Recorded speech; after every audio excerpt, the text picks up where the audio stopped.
गावरान पद्धतीचं चुलीवरचं खारं वांग कसं बनवायचं ते आज आपण बघणार आहोत. एकदम चमचमीत आणि चविष्ट. आता चुलीवरचं आहे म्हटलं तर चविष्ट तर असणारच आहे.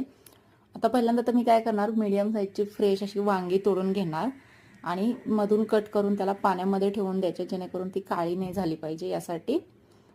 आता याच्यानंतर मी काय करणार, मसाल्यासाठी मी भाजून साली काढलेले शेंगदाणे घेतलेत, जिरे, थोडेसे धने, पुदिना, आलं, लसूण, कोथिंबीर, हिरवी मिरची आणि खोबरं घेतलंय.